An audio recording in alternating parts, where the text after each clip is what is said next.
And now, for your listening pleasure, here's Polizzi and Rose, covering the week of media, marketing, and digital content news. This Old Marketing. Take it away, boys.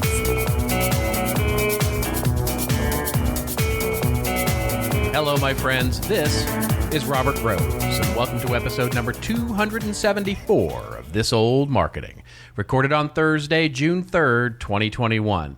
And with me, as always, my good friend, my colleague, and a guy who definitely didn't bet on the Maple Leafs to take it in 7, Mr. Joe Polizzi. Did you see that? Major, just self-destruction? I see. This is how much I'm out of it. This is like the third week in a row that I don't have any idea what you're talking about. Isn't that horrible? Well, I thought you followed hockey. I don't know. I see. Here's the thing. I used to follow sports all the time. I think the number one app I had open was ESPN. But since the pandemic, except for football, which football trumps everything, I just haven't paid attention. So now you have to fill me in. Yeah. What happened? Well, the Maple Leafs, which are a Canadian team, Joe. I didn't realize that. Is Toronto in Canada? Yes, that is correct. Yes, they play hockey. Hockey is a game that they play on ice with skates. So the Maple Leafs are in the playoffs. They go up 3-0. Oh, no. Did they lose it? And they blew it. They just and this is, now I'm not a hockey aficionado, but I understand this is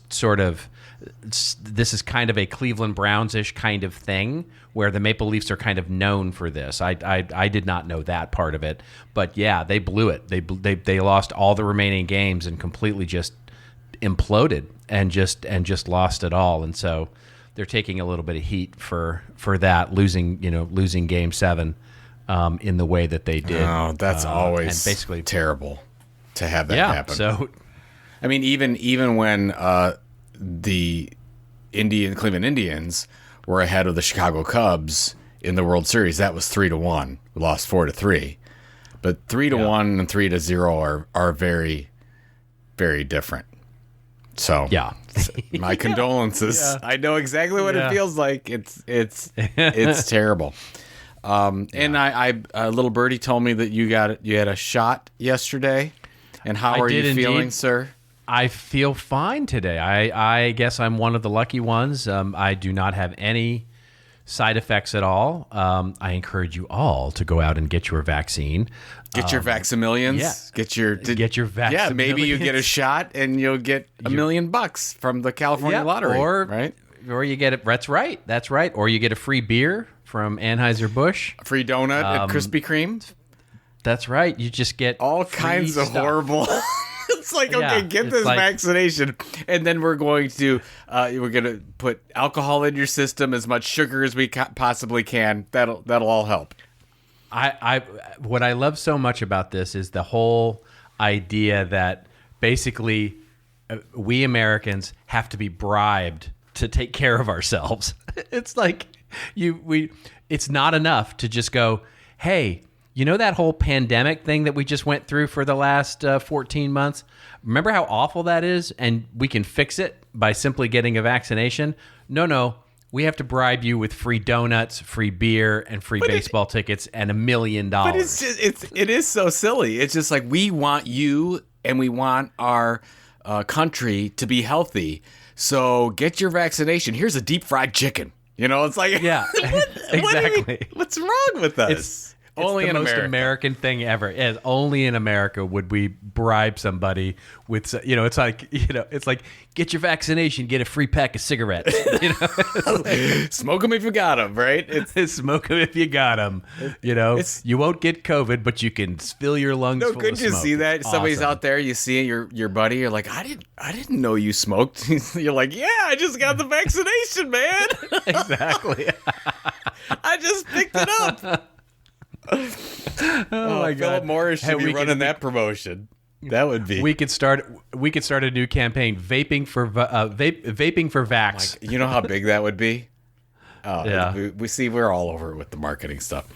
So yeah, it's like we should have a marketing show. All right. So you want to know? I have a little story to tell you because I obviously know nothing about Instagram.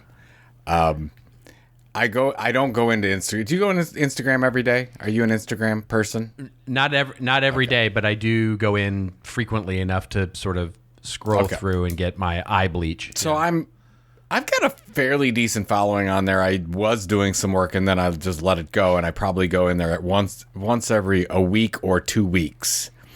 And with the book launch stuff, for some reason I neglected Instagram altogether.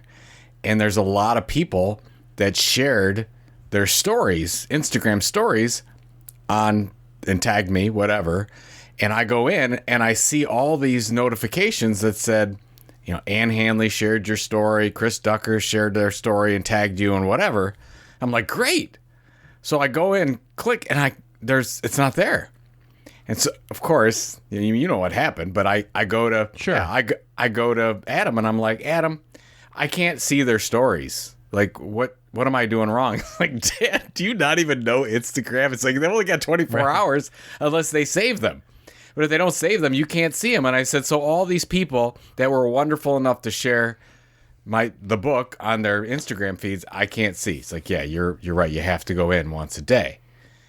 And Ann Hanley was giving me all kinds of grief about it because she tagged me in something a couple weeks ago. And then I couldn't see it, but I liked it. Because I'm sure I was like, maybe, because it just says Ann Hanley shared, and you can't see what it is, but it just says share. Sure, I'm like, okay, I'll like that. And she's like, what's wrong with you? Like, and I'm like, I'm sorry, I'm an Instagram noob. I should be better, and I'm not. Do you even gram, bro? What? Do you even gram? I don't know what the hell I'm talking about. I don't know what I see. I'm so well. And then Adam's showing me how, and he's just, the whole time he's murmuring, boomer, boomer, boomer, like, cause you just can't help it. Right? And I'm like, well, that's why I like Twitter, because things stay around. And he said, well, what about Twitter fleets? And I'm like, oh no, stop it. I like Twitter the way it is. I don't want disappearing things on Twitter unless I delete them. So, but I didn't even know. Yeah, I forgot about I just fleets. have never. I have yet to ever do an Instagram story or a Twitter fleet or a Facebook story because they disappear too, or Snapchat.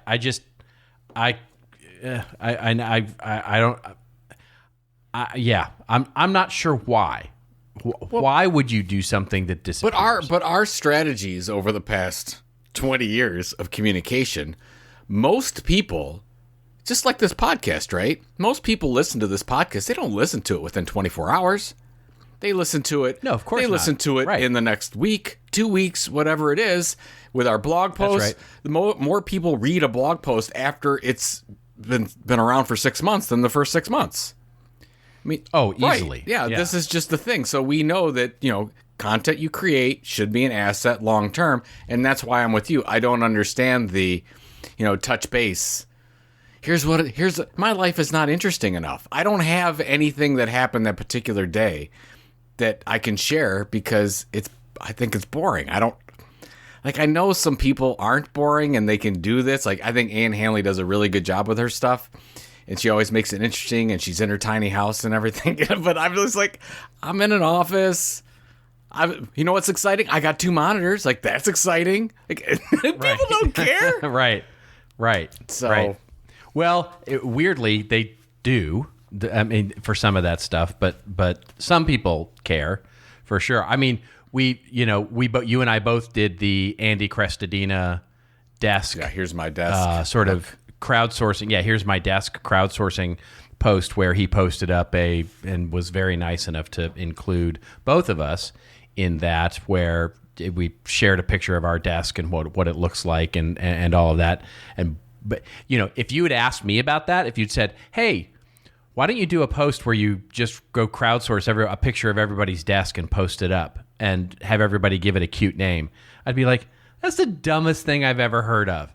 And Andy does it, and it's brilliant. Yeah, and it's got like a million people looking at it. It's got like 1,000. Yeah, and you just go, oh, right.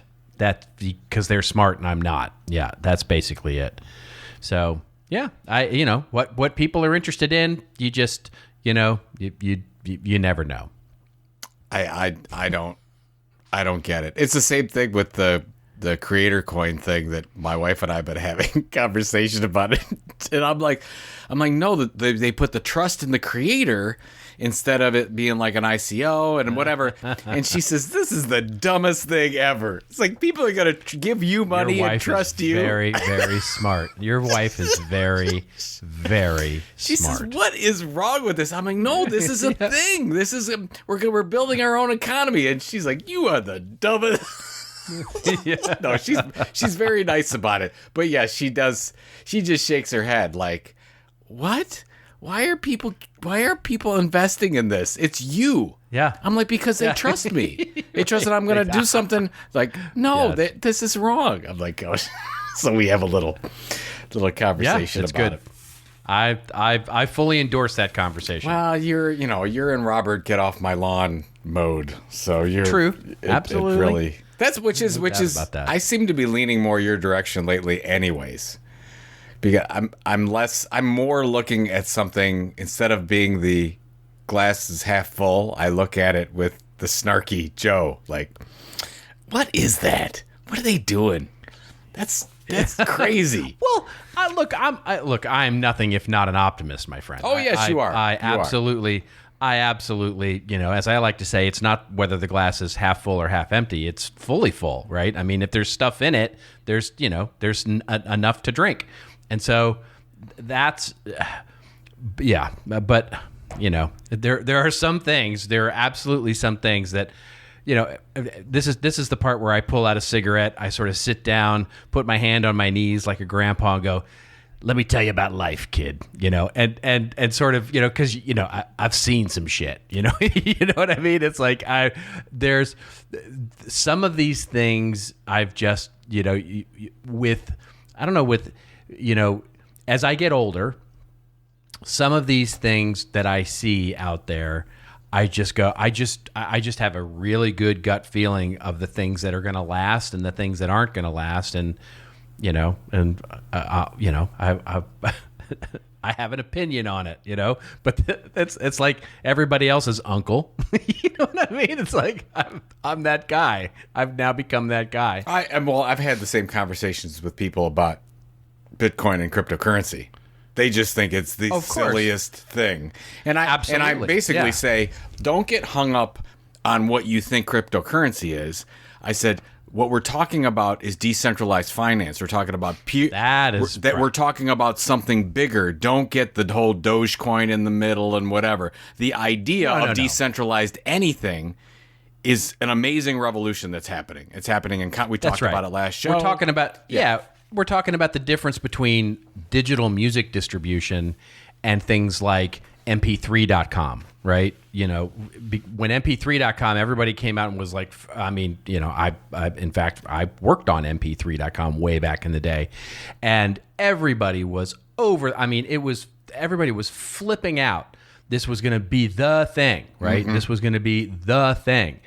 And it flamed out as fast as anything. Right, because it wasn't what was. It was something that was a part of the bigger picture here. And so you're exactly right. This decentralized finance is the interesting thing in the whole cryptocurrency. Well, which is the one thing I'm like, I don't know about whether you call it creator coins or social tokens. I don't know where that's going, but I do like the fact that somebody, if they wanted to get some benefit, they could actually go directly to the creator and give them money with no middle entity involved. Yeah. So that is historic in a creator's journey to be able to do that. I can say, oh, you want, like, for example, for this podcast, we could say, hey, you want to sponsor it? You don't have to send a check. You don't have to put a credit card through. You don't have to go through PayPal. There's nobody taking out middle transaction, whatever. Just go buy X amount of Tiltcoin and we're good. Or whatever, right? Right, yeah. Or whatever. But see, you laugh. This segment of the show brought to you by Tiltcoin. I'm not promoting Tiltcoin. I'm not promoting it. No, not at all. I'm just saying that, whatever. We should probably start the show. We're going longer and longer with our intros.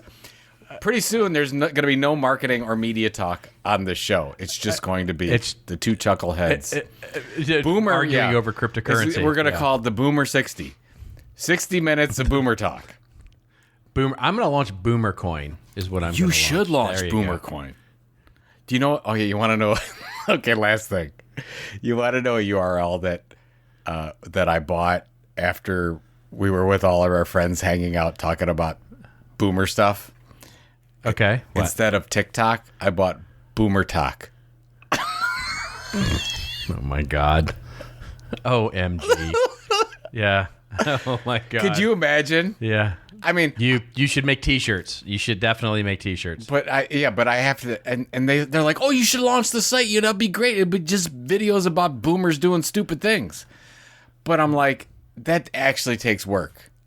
Like, that's the Tito's talking right there. Is what that is. Exactly what that is. Yeah. Sponsored by Tito's. Actually, we should have said boomertalk.com. Go to Tito's.com, and that would probably be enough. There you go. Affiliate marketing. Exactly.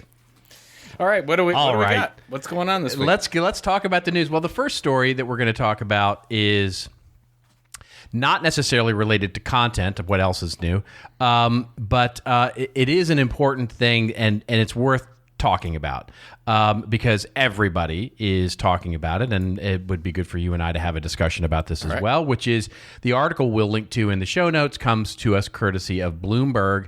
The headline, "Employees are quitting instead of giving up working from home."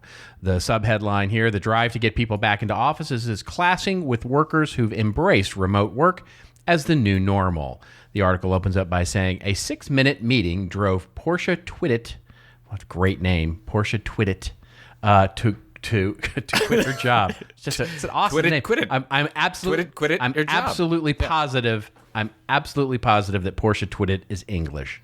There is no doubt in my mind that she has an English accent. Anyway, Porsha had taken the position as a research compliance specialist in February, enticed by promises of remote work. Then came the prodding to go into the office. Meetings invites piled up. The final straw came a few weeks ago, the request for an in-person gathering scheduled for all of 360 seconds. Twittit got dressed, dropped her 2 kids at daycare, drove to the office, had a brief chat, and decided she was done. As she said, "I had just had it." She lives in Marietta, Georgia. With the coronavirus pandemic receding for every vaccine that reaches an arm, the push by some employers to get people back into the offices is clashing with workers who've embraced remote work as the new normal. While companies from Google to Ford to Citigroup have promised greater flexibility, many chief executives have publicly extolled the importance of being in offices, and some have lamented the perils of remote work, saying it diminishes collaboration and company culture. JP Morgan Chase's Jamie Dimon said at a recent conference that it doesn't work for those of us who want to hustle. The article then goes on by sort of quoting some others and talks about some of the perks of flexibility as a poll that was done, and some of the other opportunities that are there, and of course senior management's view of this as well. What say you, Joe Pulizzi? Is this are we at the tipping point of something that's really big here? That's going to be a big problem, or what do we got? It's interesting. I have a friend of mine that's a senior recruiter in the technology space, and I was having a conversation with him, and he said, "We haven't seen anything yet. This job, whatever this job transition / movement is, it's just getting started." He's saying that it's happening so fast. He says sometimes we'll open a position, we'll get 2,000 resumes for that position a day. Companies can't deal with the transition this fast. He says some of the companies they work with, they're used to a month, 5-6 weeks before they fill a position, sometimes even longer. And he says we've got to get this down to a week or 2 weeks because the loss in productivity time is just crazy. And people are actually, for the variety of reasons they talk about in this article, whether it's they don't want the commute time, they've realized that they can work from home. I'm just trying to figure out what it means for marketers as well. You got marketers and content creators that are right in the mix of this. You've got people that are in offices that are saying, I don't want to go back to this office environment that I was in before. I've figured out that, I have childcare is better. I like my life better. I don't know I don't know what is going to happen with this, but I think in about 6 to 12 months, this is going to create all kinds of chaos for large businesses across the United States and probably across the world, because this is just a thing happening, and we need to prepare for it. And you could say, I think you could say, oh well, they're getting more money. The government's giving everybody more money, so they're a little bit. But if you look at the cost of commuting, in this article they say it's at least $5,000. I think in a lot of cases it's more. If you're in New York, you're in California, the time it takes. We know a lot of our friends in marketing that do easily an hour commute into office and back, so that's 2 hours a day. What's the value of that? So everyone's kind of relooking at quality of life, and this is part of it. So I don't know. What do you think? I think this is a non-story. I think it's an interesting side story in the whole re-entry. We're in this very interesting time right now, which it's a liminal time, right? Things are open, but things aren't open. We're traveling, but we're not traveling. We're going back to work, but we're not going back to work. There's this very strange, we're in this sort of, we're fully vaccinated, but we're not fully vaccinated. We're taking off our masks, but we're not taking off our masks. We're in a very strange, odd time right now. So it doesn't surprise me that that a story comes about like this. But what I always question when I read a story like this is, how big is this really, right?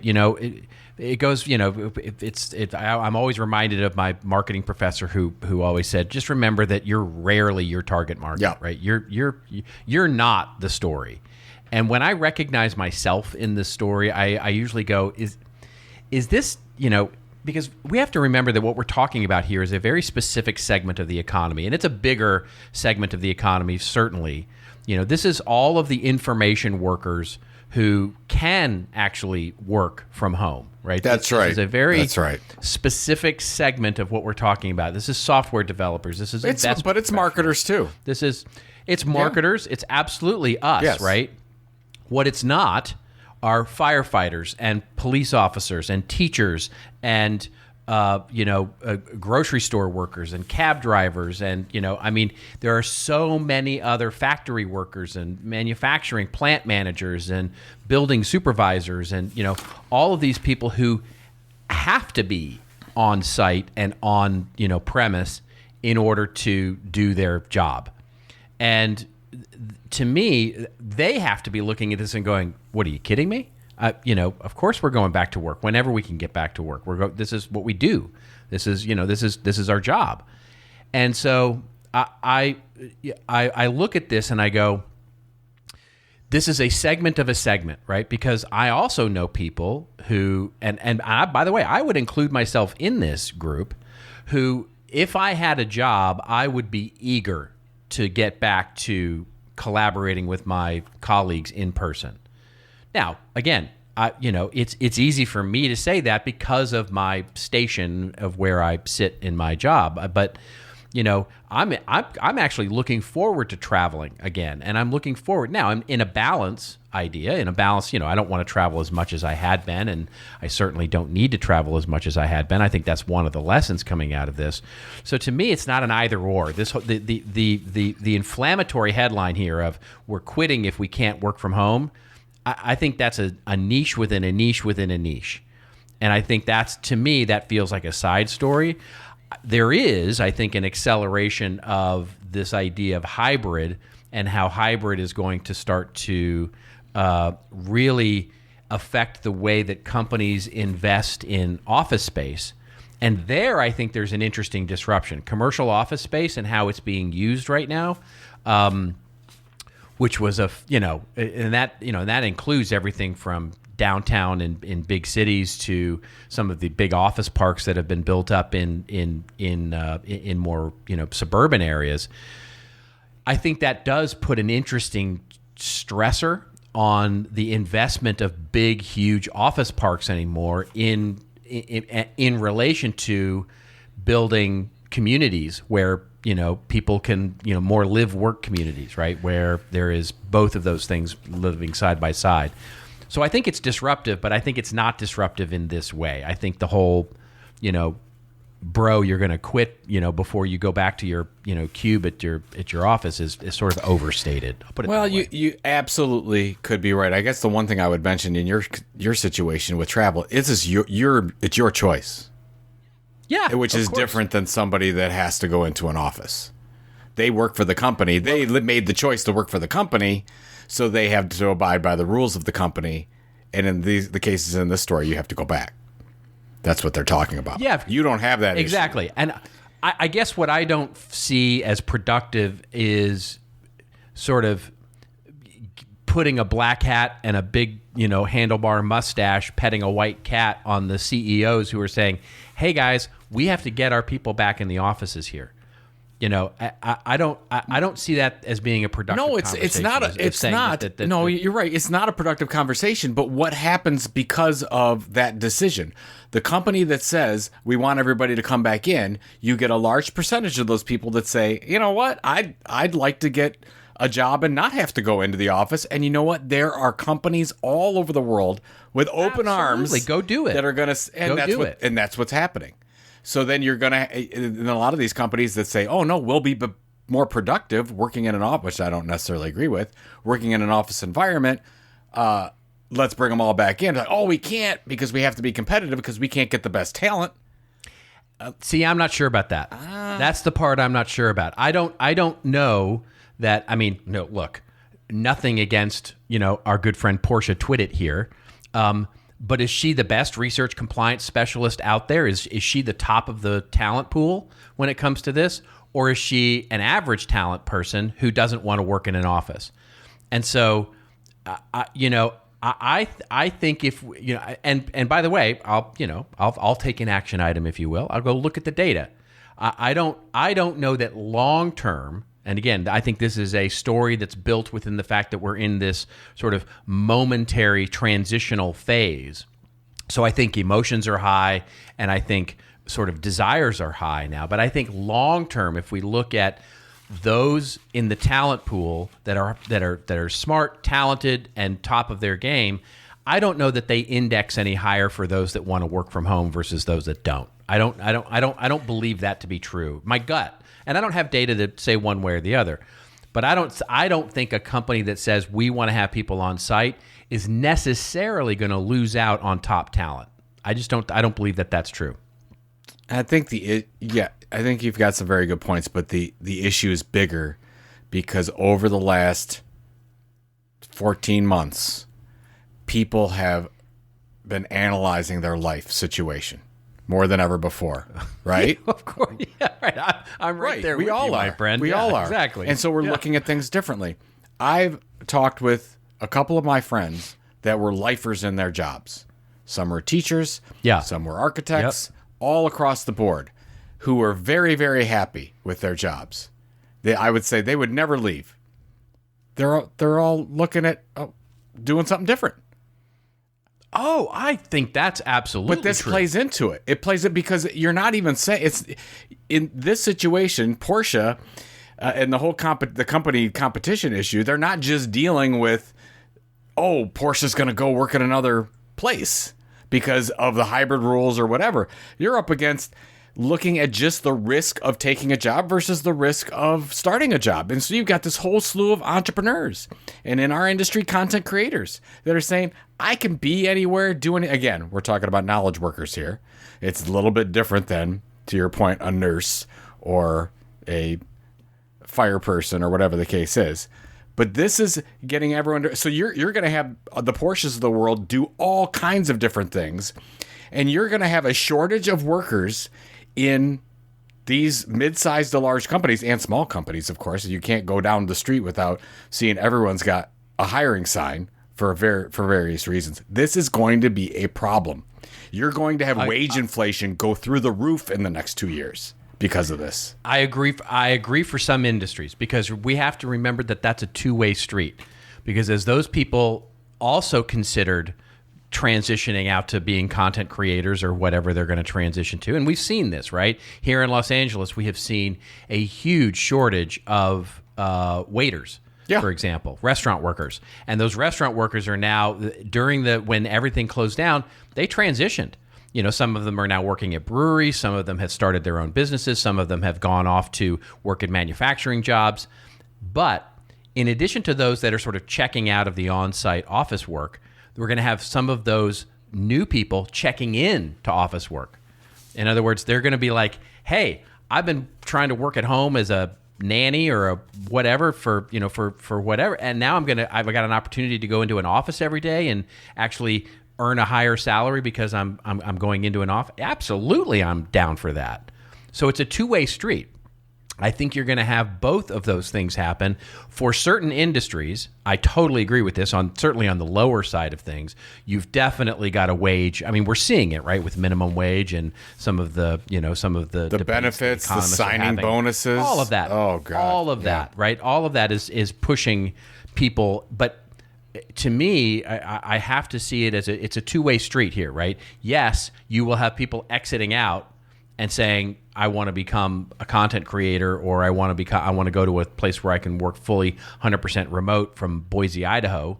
And then you're going to have those who go, in fact, I just talked with somebody yesterday who's like, I've been working from home. He lives in suburban Georgia. He's been working from home as a business development executive for a software company. He had an opportunity to go work for a technology company in New York. And they're going back to the office. And he was like, I'm so excited. I get to live in New York. I'm going to walk around. I'm going to go live in an apartment in New York. I'm going into the office. He's so excited about actually going, for the first time in his career, actually working for a company that's going to require him to be in an office. So it's both of those things. Is it a two-way street? Or is it It's a two-way street. It's both of those things. It's two-way. I think we've killed. Street. I think we've killed this topic, and I'm glad that you agree with me. Yeah, exactly. As always. What do we got? All right. Next story here. This is another fascinating story here. This comes from our. We've said this before, but this What's New in Publishing site. It's really good. They have a headline here, and the headline is, "What if the future of media is only newsletters and podcasts?" Axios seems to think that's right. The successful tech startups and new media ventures bet big on paid newsletters and podcasts. Big tech seems to follow. The article opens up by saying the recipe for starting a new media venture in 2021 seems to be straightforward: blog, newsletter, podcast. From there, you scale up and start adding additional verticals like events, a discussion forums, a YouTube channel, and so on. Boy, does that oversimplify things. Anyway, in the past few months, there's been an ample coverage of the rise of the independent media ventures with a focus on individuals or groups of journalists leaving newsrooms and setting up paid blogs with a newsletter and a podcast. The stories have tended to focus on how this will affect newsroom operations and whether outlets will be able to hold on to talent. Meanwhile, Apple and Spotify announced that they're going big on paid podcasts this year. Basically, then the article continues on to talk about how Axios, whom we quote a lot on this show, basically has built its entire success on email newsletters. And the article goes on to then talk about podcasts, about how they're built on building habits, and basically asking the question, I guess, sort of underneath the subtext of the entire article is this, all you need to do? If you're a business these days, all you need to do is launch a newsletter and a podcast. What say you, Mr. Content Creator Guy? Well, yes, they're right. It's the only media model. We talked about this before. You can only do it this way. Right. The blog, newsletter, podcast trifecta is important to talk about on this show for one reason, is that they're as far away from social media rented land as you can get. That's very important. Now, it doesn't mean they're not using social media to drive, subscribers to their newsletter, but you do have the most control over blogs on your own website, then newsletter with your email, and then podcast, which you still have much more freedom than you would, let's say, on a Facebook or a YouTube. So I think that's really important to think about. The thing that whenever you see these articles, I always think, yes, that's for right now. Newsletters are hot. Groups of journalists leaving their newsrooms and going and set up paid blogs. It's where it's at right now. By the way, I would say that most of them aren't making any money with it, because if you look at all Substack paid newsletters right now, I want to say only 500,000 paid subscribers is a big number, but that goes across like 1 million creators on Substack. So, you got to share 2 or 3, there's not much going on there. When I see this, I'm like, this is a huge opportunity for a free newsletter. Everyone's going paid. Well, what if you focused on something free? I think we talked about this a couple weeks ago. So, zig when everyone's zagging. There's going to be now a trend toward free because everyone wants to pay it. I don't know if you agree with this, but I do, to your point before the show when you were talking about this being kind of I don't know if this is a true statement or not.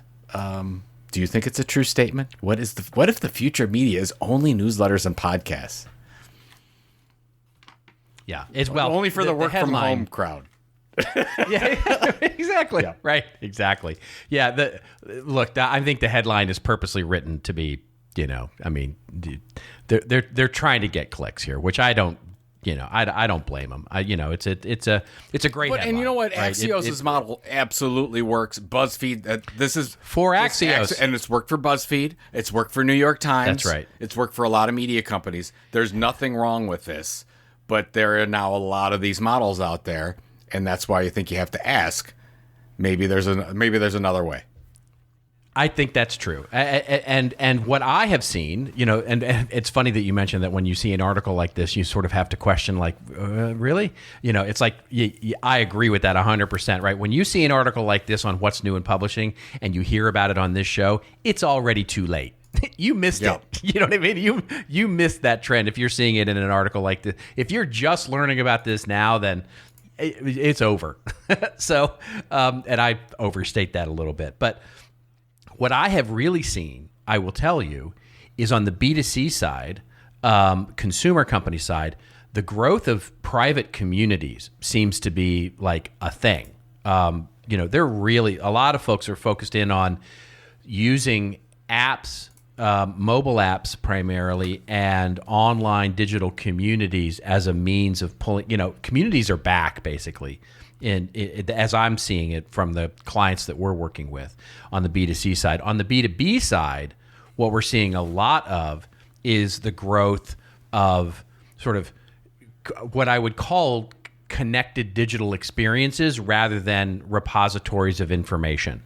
And what I mean is that what they're doing is they're taking their thought leadership, their education programs, and they're putting it into a much more dynamic kind of connected experience, whether you call that a university or some sort of, fun, interesting, choose your own adventure story or whatever, however it is, rather than just a bucket of PDFs, right?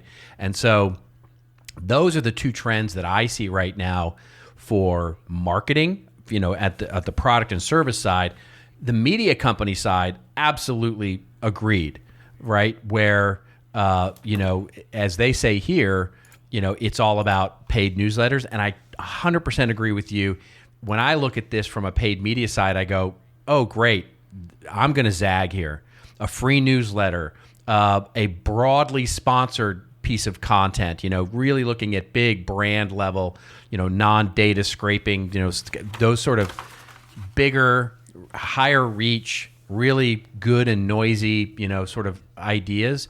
I think those are the kinds of things that are really going to differentiate, in the coming months. This is, it's the model that we used at Content Marketing Institute. You basically have a proprietary blog. You have that big tentpole piece that you talk about. That was our research. Got everyone in the door. We had a newsletter that people could subscribe to, and then we diversified out with a podcast. And then lo and behold, here comes an event. They're talking about the model right here, which, by the way, is nothing new. It's just sometimes the media channels change a little bit, but everything else remains the same. I think what this model and media is getting right versus what marketers are getting wrong is marketers just seem to flock to social media channels when media companies fly as far away from them as possible right now. When you said flock, I thought you were going to say something else. Oh my God. This is a family. Is it a family show? I don't know if it is anymore. Well, it's really not. Probably it's isn't. really not. But it made me giggle. The 17-year-old in me giggled pretty highly They are at that. flocking. But yes, that's exactly they're right. flocking all over the place. This is crazy.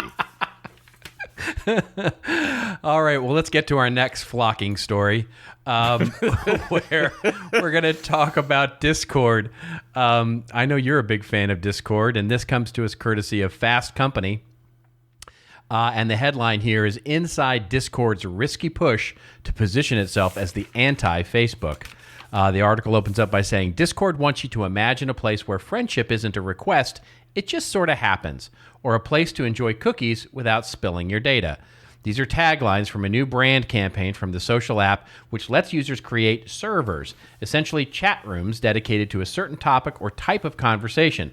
Founded 6 years ago, Discord has now than 150 million active monthly users and is popular with gamers, podcasters, and increasingly people who want to discuss everything from local politics to gardening. Unlike most other social platforms, Discord doesn't revolve around a feed.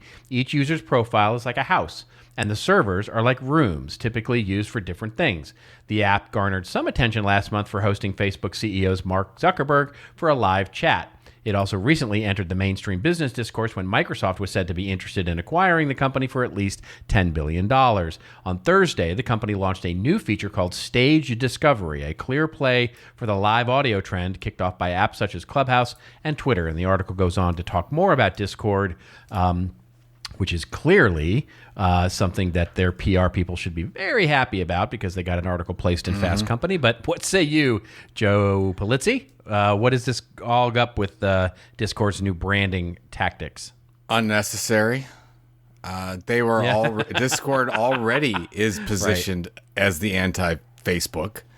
They've got the audience. They've got a passionate following about that. Most of the people on Discord that are active on Discord are probably not even on Facebook, or if they do, they don't go on it very often. But I was reading this, and I'm trying to read between the lines as to why Discord would do they just updated their logo, which was again unnecessary. I thought everything was fine the way it was, but I don't know if they got a new chief marketing officer in there, and I'm thinking, okay, why would a company do this? Why would a company invest all this and get the fancy agency and do this whole thing? Because they are setting themselves up for sale, right? That's exactly why you do this. You clean up everything. You make it look like you're a little bit more professional than you are. They don't quite have the revenue that they would like to get the valuation. You and I talked about, could they get that, 10 billion plus valuation? Well, that's a real stretch with their current revenue. So they've got to really look like a high growth unicorn at this point. So that's, I love Discord. I love what they're doing. I talked to somebody the other day about the opportunities to differentiate yourself by using something like Discord versus a Slack, especially if you're going after a younger audience. It's different for what we're trying to do and create our Discord server with the Tilt, because most of the people that we're attracting have never been on Discord before. So you got to get them on Discord. So you got an educational effort. If you don't have that educational effort, boy, this is really something. Both my sons are. I think my oldest has like 80 or 85 different servers that he's on a regular basis, and then my younger one is on the gaming side, and he's got about 30 places that he goes to. This is like Twitch and Discord. That's their jam. So you and I talked about, what was it? We were like betting on the future of these social media platforms and which ones were going to win. And you and I both said Twitch and Discord have as good a shot as anybody to come out of this. I agree. And by the way, just because I've been doing some research into the company, Discord does have a new CMO as of September. See? So that's it. She's been on the job for a couple of quarters now. So and she's from former Nike, young, talented. And so, of course, they're changing. It's so funny because logo and changing up the design. My youngest said, why did they do a whole new brand identity thing? And I said, well, my guess would be new CMO, but I didn't check. Right. So I'm glad you did. Yeah. Yeah. Well, I've been looking into the company part of it. You know, the sort of the thing that interests me is the sort of the financials and how they're working and all that. And by the way, I agree with you. They're sparkling things up. You know, they're walking around with shiny cloths and, you know, polishing everything, making it look all sparkly. You know, to me, Discord is, you know, I'm warming to Discord a lot more than I did when I first started using it. And the reason I'm warming to it is because it's what I'm starting to use Facebook for, right? I'm starting to use Facebook much, much less for sort of the public feed and much more for just access to the private groups. You know what I mean? So it's like, I did a measurement. I think probably 80 to 85% of the content that I see now are from private groups that I belong to, because it's what I engage with most. And so I think Discord is that, right? It's that, you know, sort of, it's just private groups, right? There is no public feed. So I think it's a really, I think it's got some interesting things ahead, but I think you're exactly right. They're getting ready to try and sell this puppy. What was the one we covered? Microsoft, right? Yeah, that's right. Microsoft was going to buy it, and they may come back. You know, I mean, at $10 billion, maybe they're overvalued. You know, they're somebody's going to buy it. Somebody will absolutely buy it. Hold on, I'm just looking up Microsoft's cash on hand. As of last year, they had 136 billion. Okay, look at that. Yeah, they got a lot of cash. They got what's overpaying? Yeah, what's too. overpaying? So $10 billion would be if Microsoft, the thing, especially to get the gamers, you know, that's a huge. And the thing that Microsoft really does well that they don't get enough credit for is the long view. More than anyone else, they have they have such the long. How many years have they been losing money on Xbox? That thing is going to pay off so big for them. Oh, they're Microsoft is quietly dominating so many things. It's you know, Apple and Google and Facebook and you know, Netflix get a lot of the sort of noise in the marketplace. But, you know, and you even call it FANG, right? You know, you've got the Facebook, you know, Alphabet, you know, Netflix, Google, well, no, it would be, Amazon, sorry. You know, but Microsoft is quietly in the background just performing and making very smart moves. Yeah. I mean, that's, who knew that? I think they're the largest by market, second largest by market cap. They're close. Yeah, I think so. Yeah, they're very Amazon. I think it depends Amazon, on the day. Apple, and Microsoft are the trifecta that are up there. So it's just amazing what they've been able to do. So, yeah. All right, very quickly, the last story we'll cover here before we get to rants and raves. Now, we're not going to get political, folks. Just know that. We're gonna talk about Trump for about 5 minutes here, but we're not going to get all political. The news that we'll cover is from Media Post, and this is a media story. Trump shutters his floundering blog is the headline of the story. The story opens up by saying former President Donald Trump has shut down his blog, which launched last month to worldwide headlines, but failed to draw much of a following. Trump unveiled from the desk of Donald J. Trump on May 4th, around 3 months after Twitter, Facebook, and YouTube threw him off their platforms. The companies did so after an insurrectionist mob of his supporters stormed the U.S. Capitol in an attempt to prevent Congress from certifying the results of the 2020 election. And the story goes on basically to say that while the website is no longer available, there is a news feed which is occasionally featuring some content. The one point I wanted to make before I get your take, Joe, quickly is when the Nevada Republican Party chairwoman, Amy Tarkanian, asked whether Trump's move might be a precursor to him joining another social media platform, Miller responded, yes, actually it is. Stay tuned. So what say you? I mean, I have a very quick take on this, but I wanted to get your take. Again, first. Not political, but it has to be the worst media strategy that's ever been developed, in my opinion, because, and let's just put this into context, right? You don't get Donald Trump to get 88 million followers on Twitter and 32 million on Facebook. That's a big deal, right? And you have to, when you get to that, and this is for any brand, any content creator, when you get to that point on rented land, you have to figure out a way to move that into something that you can control from a media standpoint. It would make most sense for that to be some kind of an email newsletter, a blog, or whatever. They say Shutter's his blog. He really didn't give the blog a chance.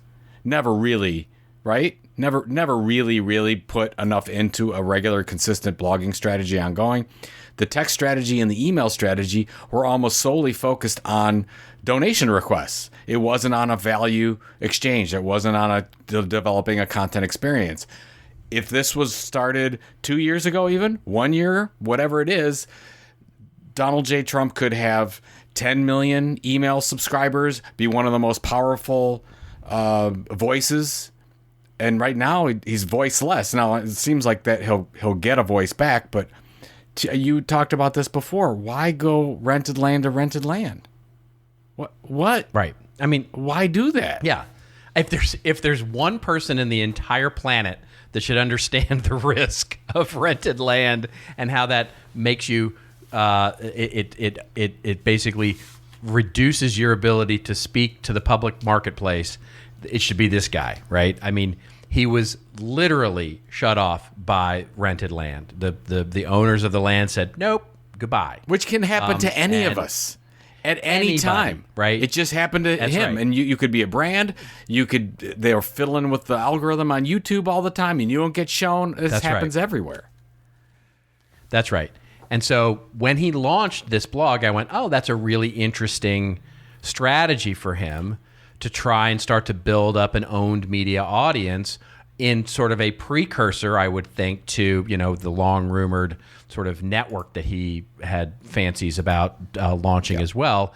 And it would be a really interesting sort of ability to do that. So now this is, it's like if you didn't learn your lesson then, and who knows which social media he may have advanced knowledge about, whether Facebook's going to let him back on. Apparently they're discussing that. Or whether this Telegram platform is going to be his new platform or something. But, I just think it's the lesson learned here for us is not political. It's basically a media lesson of saying, don't do this.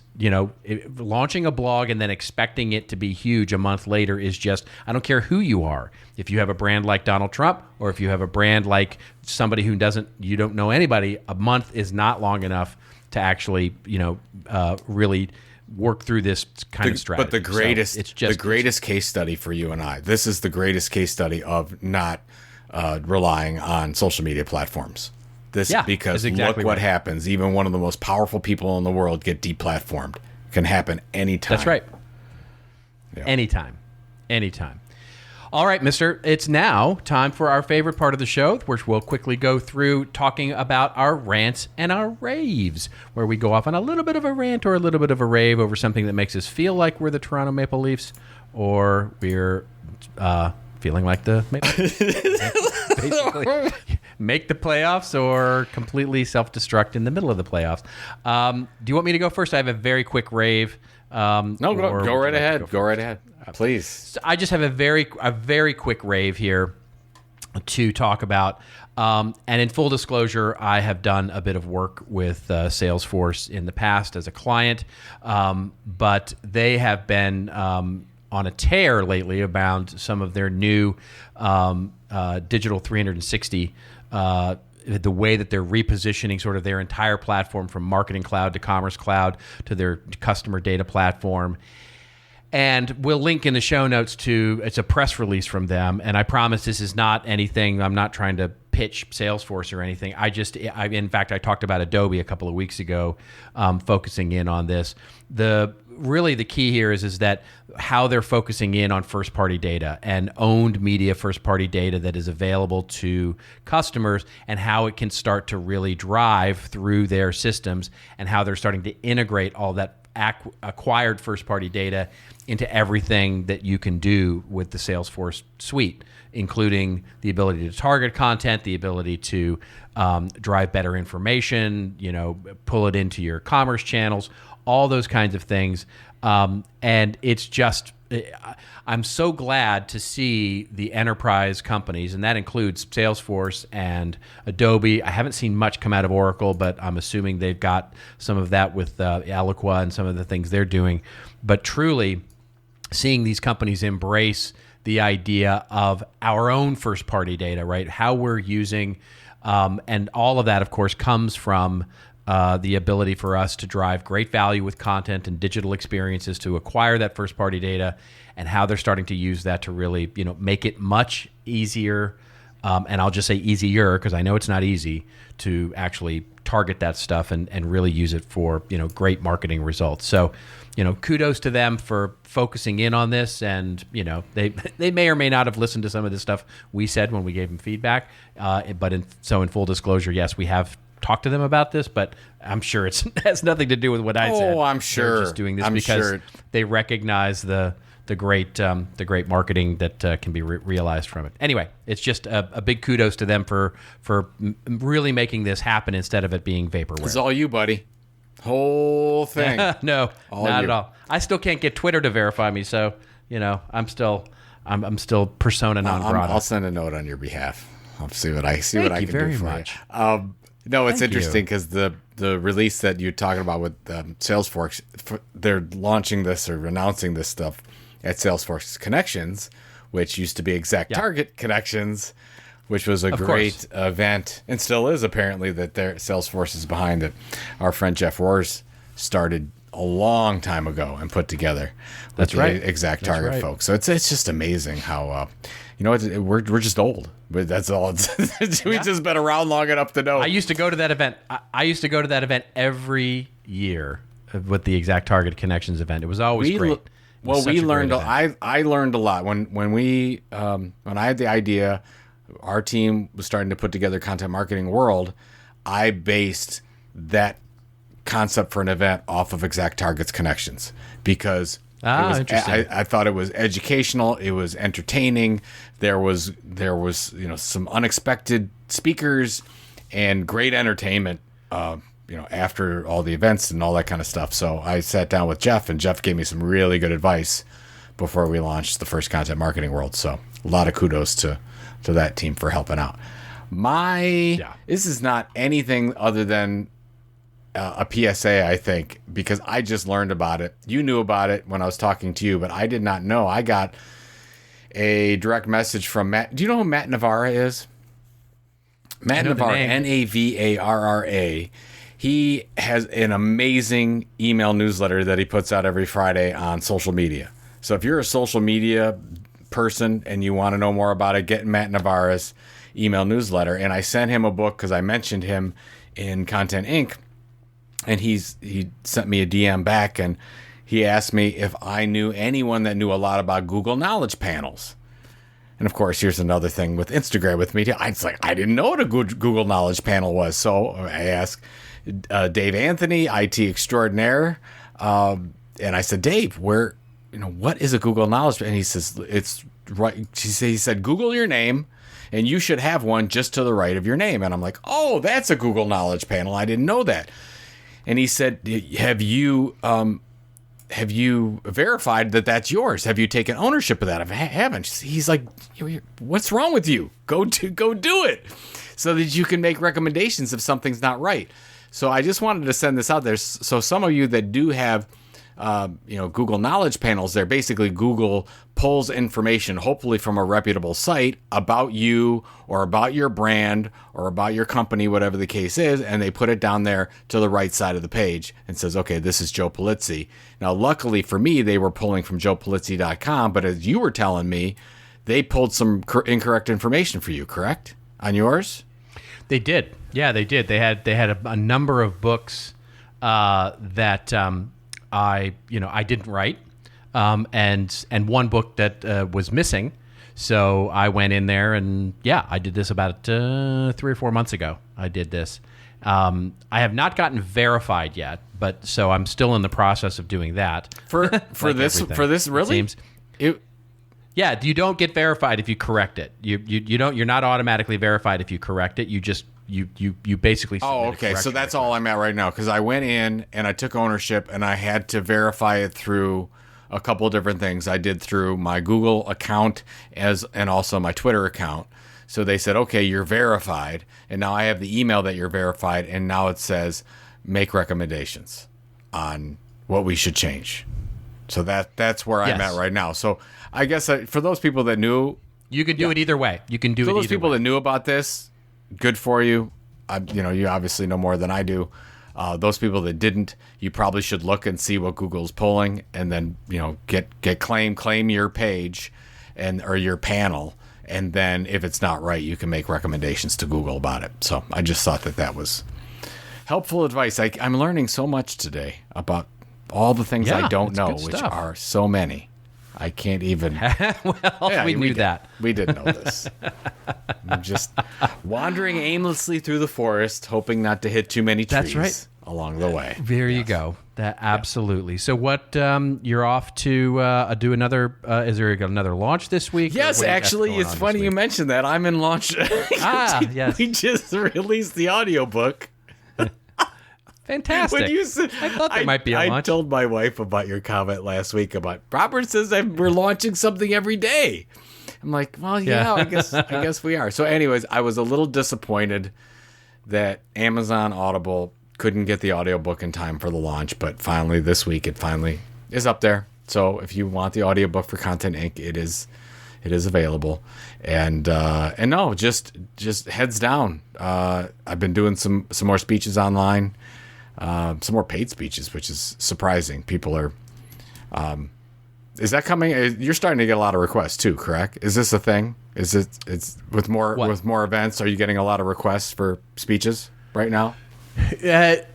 No, I wouldn't say that there's an onslaught of requests for speeches. I will say what I've seen is a significant decrease in virtual events. Yes. Where I've seen, basically, I think people have hit a wall when it comes to virtual events.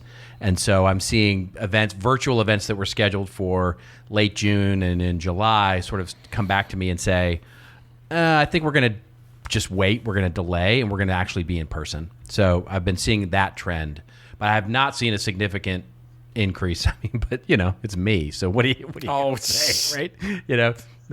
So Well, yeah. you're a little you bit go. busy with all your consulting work. That is true. We're doing very well. We're very happy with where things are right now with that. Good, perfect. So no big plans. No Okay. big plans. Nope. No big plans. Just enjoying the beginning of summer here and here in Southern California, and getting a little time at the beach, and looking forward to June 15th when California sort of goes back to quote unquote normal. And now I'm fully vaxxed, and I'm feeling good about that. So yeah, life is good. Life is Awesome. really good. Yeah. All right, folks. That's it. We're signing off. If you want to get all the goodness of this podcast show notes or dive into any of the other 273 episodes, why don't you just head on over to our shiny little website at ThisOldMarketing.site. That's right, .site. We want to thank the good folks at Radix for powering our ThisOldMarketing.site. And if you want your own .site domain, well, get over to Radix and get yourself one. Until we meet again, folks, just remember, it's your story to tell. Tell it well. We'll see you next week on This Old Marketing.